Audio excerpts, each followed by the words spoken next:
Hello and welcome to Let's Play Baldur's Gate, Episode 2. This is just after the prologue. This is Chapter 1. We're into the story proper. As you may remember from last time, we were waylaid by an armoured figure who killed Gorion. And Imoen joined our party and mentioned that Gorion had a letter left on his body. Potentially. We are now without a father, and as such qualify for superhero status. A waste of my talent. But as you can see on the map here, we were up here when with Gorion when we were waylaid, and now we're down here. So if we just head north a bit, we'll manage to get back to where we were and find Gorion's now cold body, which is a bit upsetting.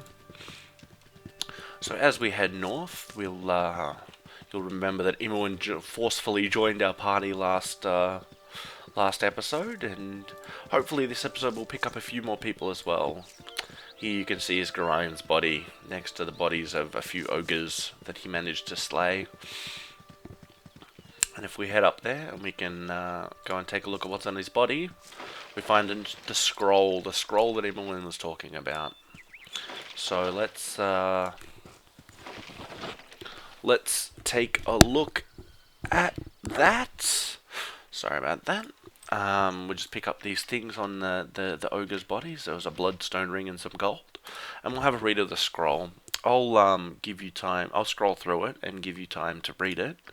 But, and then I'll paraphrase at the end what it means.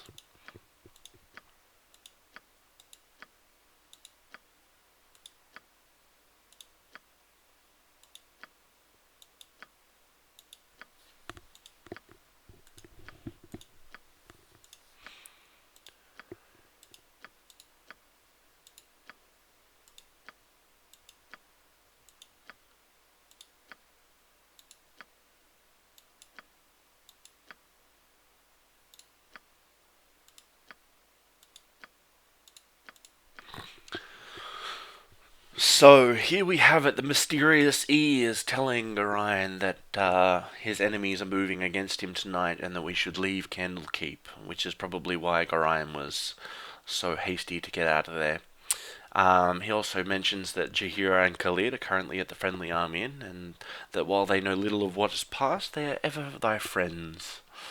Apparently there's oldie speak in this note, and that he is getting too old for this. He's maybe seen one too many adventures. We'll find out who E is later on, but for now, he is a mysterious potential friend. We're just going to pop this over here. I'm going to put on this nice bloodstone ring that we found, and then we are going to head back south, back down to the road. Once we get a little bit more experience and more a few more levels. Oh. So on our way back down to the road, we've managed to find... That's very loud. I'm just going to go to the sound menu. So I'm just going to drop the music volume ever slightly. Yeah, so we've found some diseased gibberlings that are attacking us. So we're going to try and kill those off before they hurt us too much. There's 6 of them. 5 of them now. Ooh, we've taken a... We actually don't have very many hit points, so I'm actually going to take this potion now. Because 1 or 2 hits is enough to just kill us.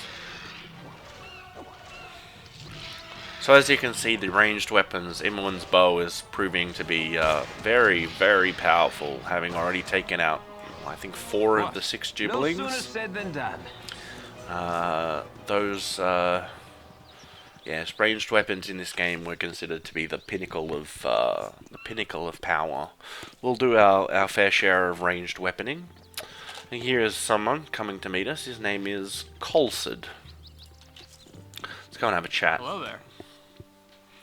He says there's been strange noises throughout the night, and now a whole bunch of people are walking around. Perhaps they were our friends. Let's ask them. Apparently these aren't our friends, but if we head to the east and then to the north, we'll make it to the inn. Thank you very much. Let's head on our way. We don't need help from big fat men wandering the forest. We've got our own sense of daring do. These must be the two people he was talking about. There's one named Monteron and the other named Zar. Let's talk to Monteron. We already be disturbed. Now leave me be. Your company be toil enough as is. Apparently his companion has something to say to us, so we should probably talk to Zar instead. You are so aggravating.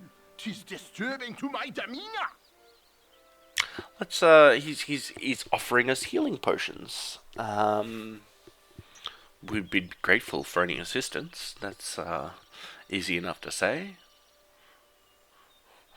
And he's playing the system here. He's not even going to hold us in debt, though. Our conscience knows otherwise. Conscience knows otherwise. He's holding us in debt without ever actually holding us in debt. There you go. Just like all good people. He wants to head to Nashkel and meet up with a man named Baron Gastkill, who is concerned about the iron shortage. Nashkel is down to the south, where there's a mine, an iron mine, that's producing all of this bad ore at the moment. He's asking us to come with us, but we've got to meet up some friends first. Yeah, we're gonna. We're gonna say number 3. We're gonna meet with some people first. And they have decided to join with us and come with us. So we're going to pop these potions in my hotbar and steal anything and everything that they have available to them. Because I'm just that kind of guy. And Monteron, we're going to steal his studded leather armor and we're going to put it on our... we're going to put it in Imoen. We're not going to keep these people for very long. We're going to kick them out of our party soon and head on alone with Imoen and perhaps some other friends. So if we come up here, you'll notice that we're there is a secret. You may have seen it just before. In this tree, if we scroll up the trunk about here, there is a hole, and inside the hole is a diamond. So we're going to take this diamond, and this is going to be our the start of our fun towards some nice magical items. So if we remember what Colsad said, if we head to the east, we'll get to the crossroads, and then if we head north from the crossroads, we'll get to the Friendly Arm Inn. So that's what we're going to do. We're going to head east to this crossroads, and then north to the Friendly Arm Inn. Here we are, and an old man has approached us. Stay thy course a moment to indulge an old man. Apparently, it's been a while since you've seen anyone walking this road, and it's travelling nowadays appears to be the domain of either the desperate or the deranged, and he wants to know which one we are. We're gonna be a little cheeky and say not to imply anything, but how do you measure up to your own standards? Pestering strangers about their mental state does not seem all that well adjusted to me. He's satisfied, and he's going to think of us as determined instead. He said, head north to the Friendly Arm, where he's certain that I'll find trustworthy friends awaiting. This man seems to know a lot about us, but he's not going to say anything about it. He's gonna head on off. That is a little concerning that some strange old man knows so much about us. Alright, so here we are on the road. If we head down this road to the east, we will continue to the east and find that it curves up to the north. Now, down along this road, there are some gibberlings. Some more of the gibberlings. We're going to let these ones run towards us while Imoen just picks them off with her bow. And I'm going to...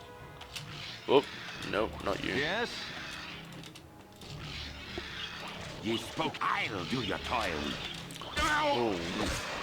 Montron does not have much armor. He's going to get out of there. We're sort of stuck here behind this. I'm gone. They're all surrounding me now. As you can see, they're in a big loop surrounding me. Unfortunately, it's a bit hard to see through this tree, but we'll hopefully be able to just kill all of these guys off before they do too much damage. I believe that the large shield was a good addition, as it's lowered our armor class such that the gibberlings are having a hard time hitting us. The Giblings come back at us. Everyone's managing to pick off a bunch of them with their bow. Let's see if Zar here can cast a spell on one of them. We'll cast Larlock's Minor Drain, which deals 1 to 4 points of damage. And we're going to continue to keep swinging. Unfortunately, Montron's a little useless as we stole his armor for Imoen. But we're going to use him as fodder in a second. A waste of my talents. 3 more Giblings to go, and then we'll be all clear of the blue menace. There's not a lot more that we can say. Each of these Giblings gives us 35 experience points, but that 35 experience point is split amongst all 4 members of our party, so that turns it out to be somewhere in the order of, what, 8 experience points each, roughly. Maybe 9.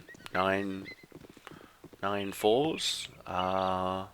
36, so just less than 9.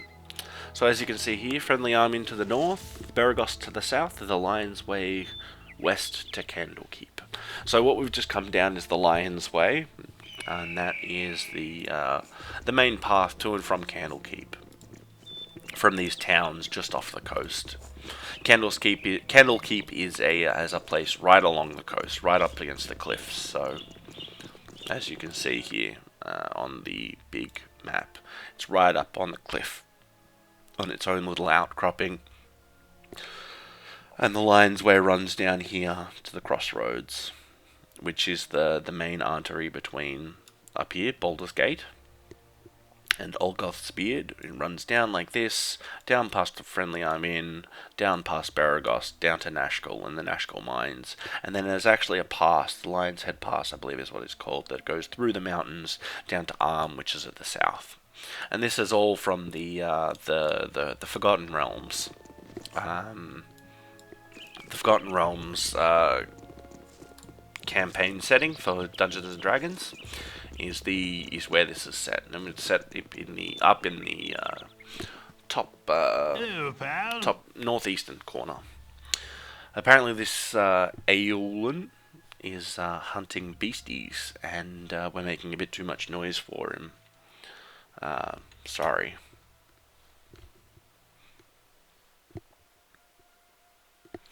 We said sorry to have disturbed you. We'll be on our way. Apparently, there's too many people have lost their means to the iron shortage and turned to the land for sustenance. So he's off hunting. Make it quick. Now, what we're going to do is we're going to try something. Last time I tried... Oh, actually, we're not going to try something. We're gonna head north. And we're going to head north, out of there, and off to the Friendly Arm Inn. Alrighty.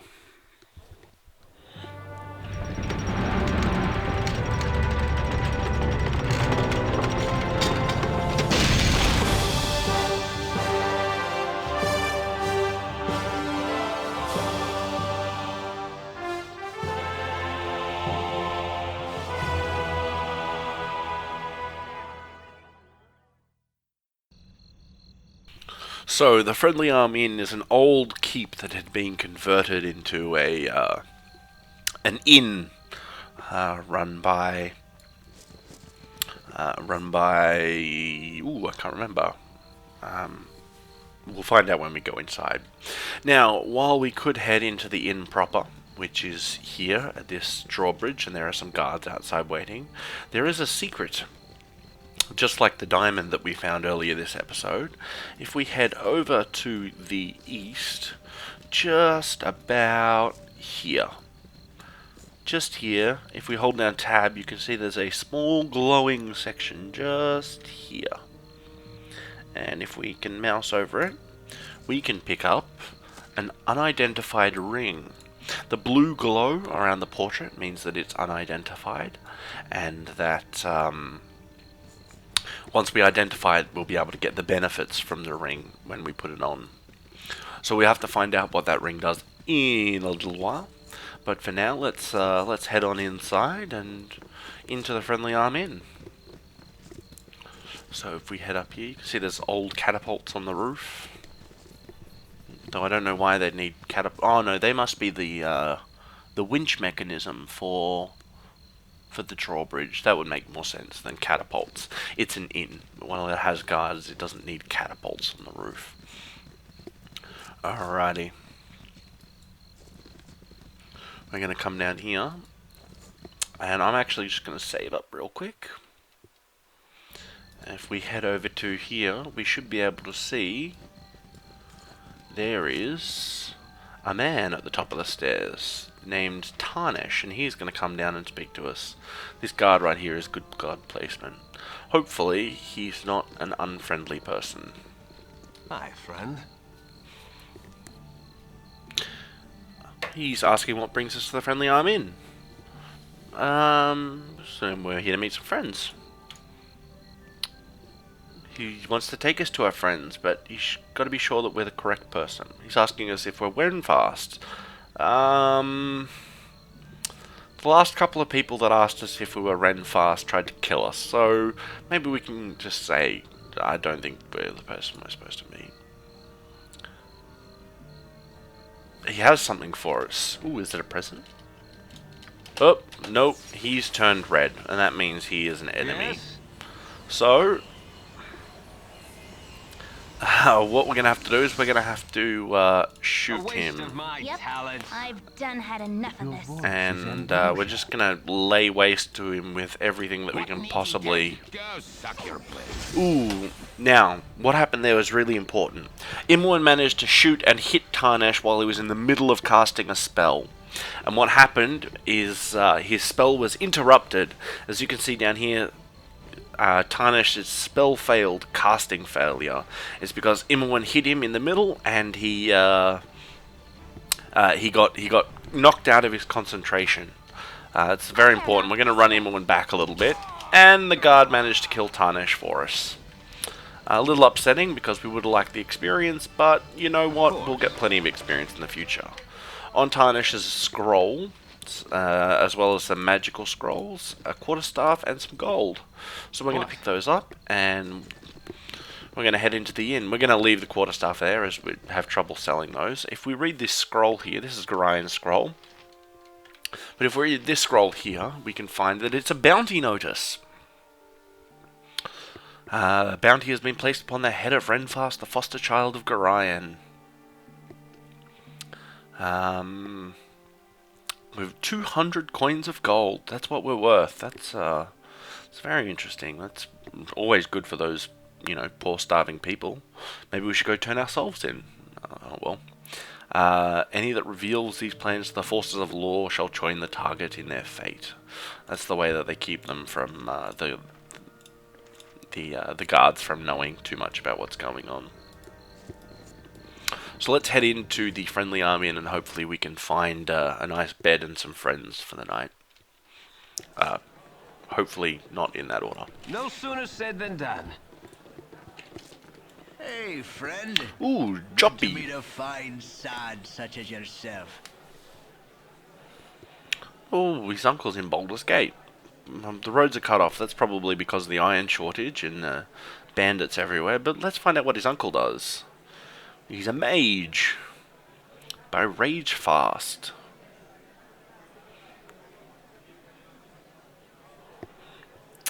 Rage Fast. Keep that name in mind. Probably a lot later in the Let's Play, when we finally make it to Baldur's Gate, we'll meet with Rage Fast and we can have a couple of quests with him.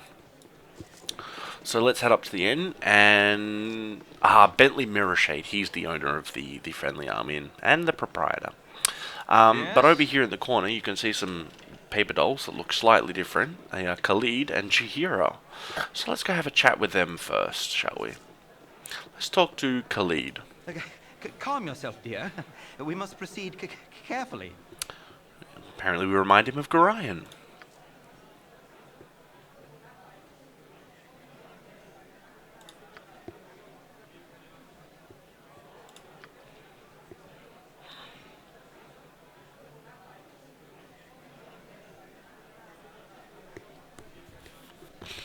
and they're going to assume the worst as we're alone.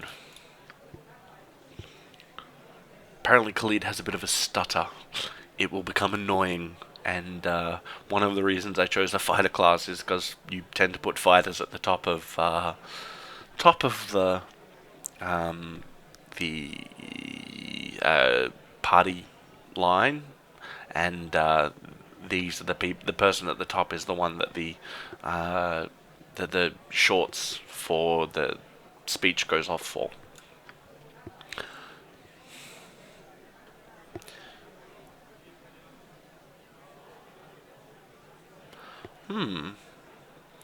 Gorion said that he worried for our safety, and the choice of companions should be our own. Oh.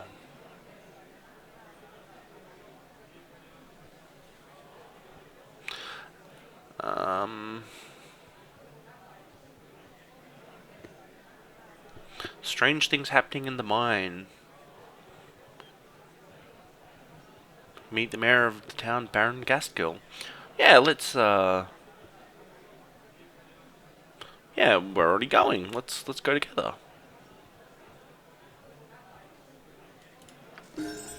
So as you can see, we've Jaheira levels up as soon as she joins. Servant away. I'll show you the level up menu. So these are their skills. As you can see, we can only have a party of 6, but that's alright. She's a level 1 fighter and a level 1 druid, which is about to become level 2. As you can see, her experience has ticked over. As we level up, you can see that she gains no proficiencies. She gains an additional priest spell, 5 additional hit points, and her lore increases by 1. So if we go to her priest spells, you can see that she's got healing, entangle, which we're going to remove, remove fear, which we're going to remove, and we're going to take bless, and we're going to take some more healing, because they are the best spells. Level 2 she doesn't know any yet, so that is unfortunate. Zar, you can see, has 2 Larlock Spina Drains and nothing else memorized. What we are going to do now is... Stop touching me! Sorry, Zar. Is we're just going to check that we don't have anything important on these 2, and we're going to kick them out of our party, because now that we've got Khalid and Jaheira, we don't need their evil... You can see here that Zar Necromancer is he is chaotic evil, and Monteron is neutral evil. We don't need their evil sorts cavorting with us good folk or us neutral folk. You can see that we are lawful neutral, Imoen's neutral good, she's true neutral, and he's neutral good as well. Khalid is neutral good. So we're gonna go here, and we're gonna go reform party, and we're just gonna kick Monteron out. Oh, not work properly. Make it quick. Reform party, Monteron, remove. Remove. Done. Now he'll come talk to us. At me?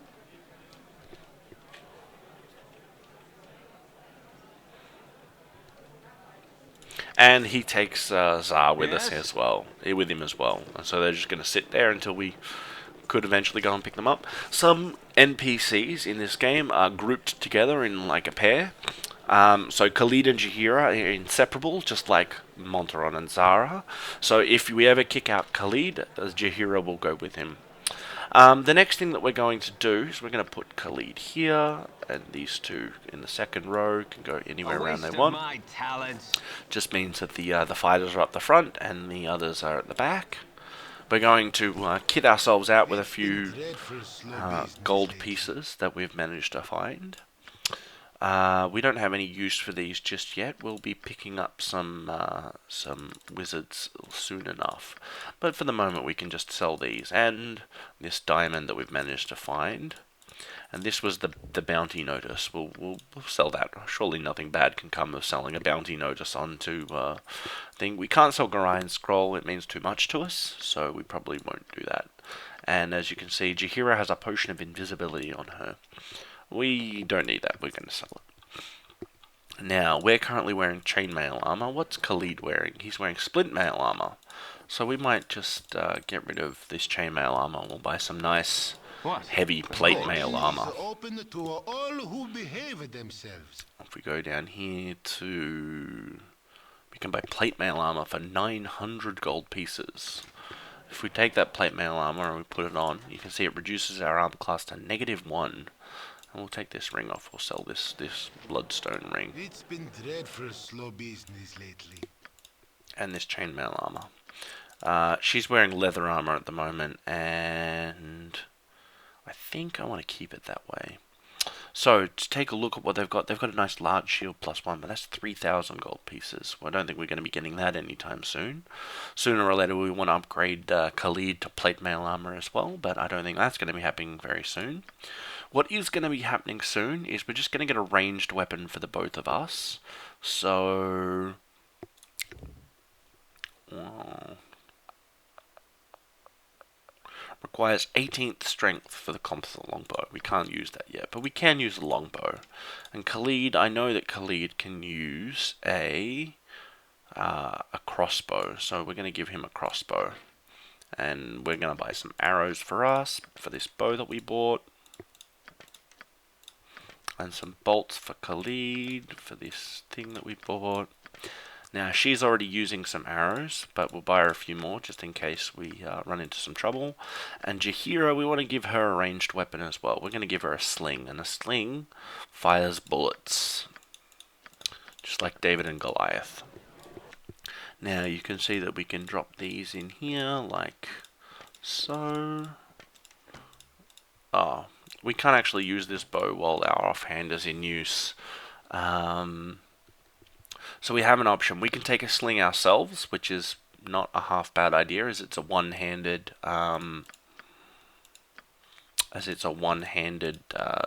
weapon. Put this in here like this. She's using clubs. I don't want her to use a club. I actually want her to use... what's she got proficiencies in? Sorry, it's been a while since I played this game, so we're just going to find out what she's got proficiencies in. In club and sling. Maybe we'll have to give her a club. Alright, we'll give her back a club, though I don't think there are very many good clubs in the game, so... and we're actually going to buy back that chainmail armor that we sold. Make it quick. Yeah, chainmail armor. So we're getting back this chainmail armor for 112. That can sell. And actually what we are going to do is we're going to sell this longbow back, and we're going to buy a sling for us as well. I could give her a mace or a flail.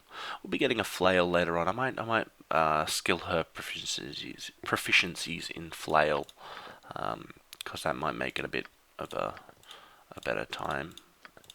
So we're buying up some bullets here just so that I can put the sling in, because we'll want to be using the shield at all times. We'll give these arrows to Imoen. She can use the arrows. So this game becomes a tad bit of inventory manager, 1999, for a little while. He's using 2 swords. We're going to stop that nonsense. While he does have proficiency in 2 weapon style and bastard sword, we're going to stop that nonsense fairly quickly, and we're just going to give him 1. The proficiencies in bastard sword are enough. Imoen's almost out of arrows, so we're going to fill those up. I'll try and keep this inventory management to a minimum, and try and do it maybe just sort of once an episode, and then leave it all for a bit, and then again do it once an episode. This we're going to put here. This is a wand of magic missiles. It fires a casting of the magic missile spell once per encounter, and we're just going to pop it like that. Now we're all kitted up. We're going to see if there's anyone that has some jobs for us to do. And we really wanted to check out what that ring does first. Once we find out what the ring does, then we can... oh, there's no identify option down here. Let's have a rest for the night now that we've found our friends, and then we'll head down to Nashkel and find out what's going on down there. All good. Alright, well that's episode 2, and next time we'll head down to... hopefully we'll head down to Nashkel, or we'll start making our way down to Nashkel and find out what's going on down there. But for now, thanks very much. I've been the Gaming Geek, and hope you've enjoyed episode 2 of Let's Play Baldur's Gate. Goodbye.